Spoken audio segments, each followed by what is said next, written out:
Solar power is now the largest source of new U.S. electricity generation for the sixth month in a row. Microsoft is hiking prices on Dynamics 365 business apps by up to 16.7%.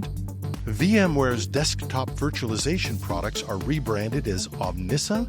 Tesla is laying off 10% of global workforce amid delivery slumps, and the U.S. government gets some scathing criticism over Microsoft's cybersecurity failures. All this and more on the Price May Not Be Right edition of Hashtag Trending. I'm your host, Jim Love. Let's get into it. New data shows that solar power is rapidly expanding its share of electricity generation capacity across the United States. According to the latest figures from the Federal Energy Regulatory Commission, or FERC, solar was the number one source of new utility-scale electrical generating capacity in the U.S. for the sixth straight month in February. Solar accounted for over 83% of the new capacity added that month, with 29 new solar units totaling over 1,000 megawatts coming online. Wind took second place, making up 16% of the new additions. For the first 2 months of 2024, solar represented almost 80% of all new generating capacity installed, with wind at over 20%. Natural gas lagged far behind at just 1%. The new solar projects have increased solar's share of total installed U.S. utility-scale generating capacity to 8.2%, surpassing hydropower for the first time and moving into fourth place behind natural gas, coal, and wind. Ken Bossing, executive director of the Sunday campaign, says solar is clearly on a major growth trajectory that is exceeding official forecasts. Without question, he said, solar is on a roll as it surpasses FERC's expectations and leads all other energy sources in providing new generating capacity. According to FERC projections, if just their high-probability projects proceed as planned, utility-scale solar capacity could triple by 2027 and surpass both coal and wind to become the second-largest source after natural gas. When factoring in distributed solar like rooftop installations, total solar capacity may reach close to 20% within 3 years. Renewables as a whole, including wind, solar, hydropower, biomass, and geothermal, could see their combined share rise from the current 29% to over 35%, rapidly closing in on natural gas. In Canada, the solar industry has also seen growth, although perhaps not at these levels, but for 2021, the latest numbers we could find, solar power increased by 13.6%, with a tenfold increase from 2011. If there's any experts out there on how Canada is really comparing and what the issues are, we'd love to hear from you.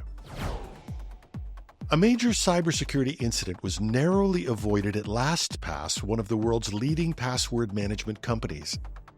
LastPass revealed this week that threat actors recently targeted one of its employees in a sophisticated voice phishing or vishing attack using deepfake audio technology to impersonate the company's CEO. The employee received a series of calls, texts, and at least one voicemail featuring an AI-generated audio replica of the CEO's voice attempting to initiate an urgent request. However, the attack failed because the employee recognized the hallmarks of a social engineering scam, such as the unusual communication channel of WhatsApp, and he reported it. Mike Kosek, a LastPass intelligence analyst, said, "Due to employee suspicions, our employee rightly ignored the messages and reported the incident so we could mitigate the threat." While deepfake audio is still an emerging threat, experts warn these types of AI-enabled impersonation attacks are on the rise. A recent global study found 25% of people feel they've encountered an AI voice scam or know someone who has. The U.S. government issued alerts last week warning healthcare organizations about cybercriminals using deepfake voice cloning to target IT help desks. The FBI and Europol have also cautioned that deepfakes may become a common tool for fraud, evidence tampering, and other cybercrimes. LastPass says it shared details of this incident to raise awareness, as the attacker likely used publicly available videos of their CEO to train the deepfake model. The company was previously targeted in data breaches last year. Security experts advise organizations to have robust verification protocols, require supervisor approval for sensitive requests, and provide training to help staff detect deepfake social engineering attempts. VMware's suite of end-user computing products for desktop and application virtualization is getting a brand new identity, Omnissa, following their recent $4 billion sale to private equity firm KKR. The products, which allow delivery of remote desktop experiences to PCs, tablets, and mobile devices, were divested by VMware's new owner, Broadcom, which deemed them non-essential after acquiring the virtualization giant. Signs point to KKR pushing ahead with the rebranding for the former VMware offerings as Omnissa, with official documentation and online resources for users already referencing the new name. The rebrand comes as the remaining VMware product lines brace for a major system migration initiated by Broadcom that will temporarily pause support, training, and purchasing services over the first weekend of May. According to VMware, numerous customer-facing tools and portals will go offline starting April 30th as the company transitions from SAP to Broadcom's Oracle software environment, a migration window extending until May 5th. The tight turnaround for the back-end system overhaul coincides with Broadcom's fiscal quarter close, putting added pressure on teams to complete the complex data migration without disrupting any sales or revenue activities. It also represents one of the first major tests for Broadcom in delivering on its promised support model, bundling VMware's virtualization products with services. Any missteps during the transition could prompt a backlash from VMware customers already facing rising costs under Broadcom's revised contractual terms. In a major round of job cuts, Tesla is reducing its global workforce by more than 10%, according to an internal memo from CEO Elon Musk. The electric car maker, which employs over 140,000 people worldwide, is eliminating thousands of roles just weeks after disappointing delivery numbers raised concerns about slowing demand. In the memo, Musk wrote, "The painful but necessary move will allow Tesla to become lean and hungry again for its next growth cycle." It comes after Tesla's first quarter deliveries fell 20% from the prior quarter and over 8% year over year. The company's first annual sales declined since 2020. Tesla blamed the slump on production challenges with its updated Model 3, as well as supply chain disruptions from the conflict in the Red Sea region and an arson attack at its Berlin factory. The staff reductions follow months of rumors about impending layoffs, with reports Tesla had instructed managers to identify the most critical roles and delayed some employee performance reviews earlier this year. It's not the first time Musk has dramatically cut headcount at Tesla to reduce costs during leaner periods. The company conducted multiple previous rounds of layoffs, including cutting staff working on its self-driving software last year.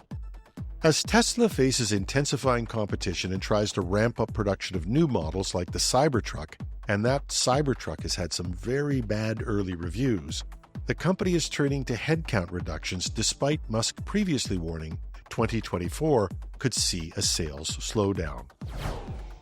Microsoft has announced significant price increases coming this fall for its Microsoft Dynamics 365 suite of cloud-based business applications. In an update last week, the tech giant said it will raise prices across its Dynamics product line, representing the first hike in 5 years. The highest increases of nearly 17% will apply to the finance, supply chain management, and commerce editions of Dynamics 365. Other products like sales, customer service, field service, and core operations licenses will face bumps of around 10% when the new pricing takes effect October 1st. Microsoft's corporate vice president Brian Good justified the increases by citing ongoing upgrades like AI-powered customer insights, data analytics capabilities, and process automation added to Dynamics annually. For U.S. government customers, the price hikes will be staggered over 2 phases in compliance with regulations, with a 10% jump first in October, followed by another increase in 2025.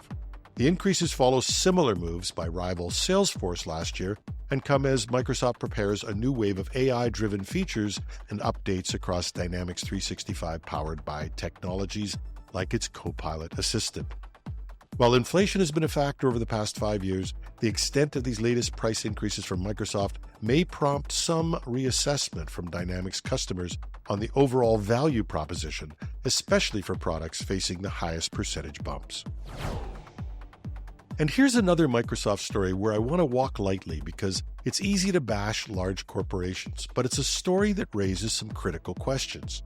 A recent article in Wired reports that security experts and critics are accusing the U.S. government of giving Microsoft a free pass despite the tech giant's long track record of major cybersecurity lapses that have exposed sensitive government systems to hacking threats. The story quotes a new report from the Federal Cyber Safety Review Board, which slams Microsoft's inadequate security culture after a 2022 incident allowed Chinese state hackers to breach the company's systems and access government email communications. It's just the latest in a string of high-profile breaches impacting Microsoft customers over several years, including Russian hackers stealing source code and corporate secrets earlier this year. Though heavily critical of Microsoft, the report is unlikely to spur any meaningful accountability from the U.S. government because it relies overwhelmingly on Microsoft products to power its operations.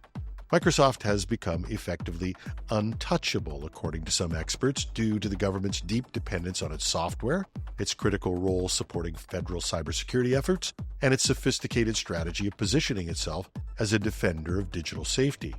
And this has allowed Microsoft to sidestep any consequences, even as lawmakers fume over its security failures and practices like charging extra for basic threat monitoring that experts say should be included. Administration officials have refused to criticize Microsoft openly, with some experts accusing the government of lacking the leverage to compel real change at a company that represents a potential single point of failure for essential services. Others argue the White House's own national cybersecurity strategy calls for shifting more security burden to major tech firms like Microsoft that have the resources to invest heavily in defensive measures. But so far, the U.S. government has demonstrated an inability or an unwillingness to stand up to one of the world's largest tech companies and enforce accountability, despite the risks Microsoft's vulnerabilities pose to America's digital infrastructure. So here's my question. We did a story on cloud lock-in recently where the UK government was concerned that without a meaningful alternative, even a government was effectively locked in. With Microsoft's dominance in so many areas, from productivity suites to cloud and now security and even AI, how is the competitive market, how is anybody supposed to keep it in check? And that's our show for today. Love to hear your opinions as always, and your comments. You can reach me at therealjimlove@gmail.com or our new editorial address, editorial@technewsday.ca. Our show notes are also posted at technewsday.ca or .com, take your pick, along with other stories. Check it out if you have a moment. I'm your host, Jim Love. Have a terrific Tuesday.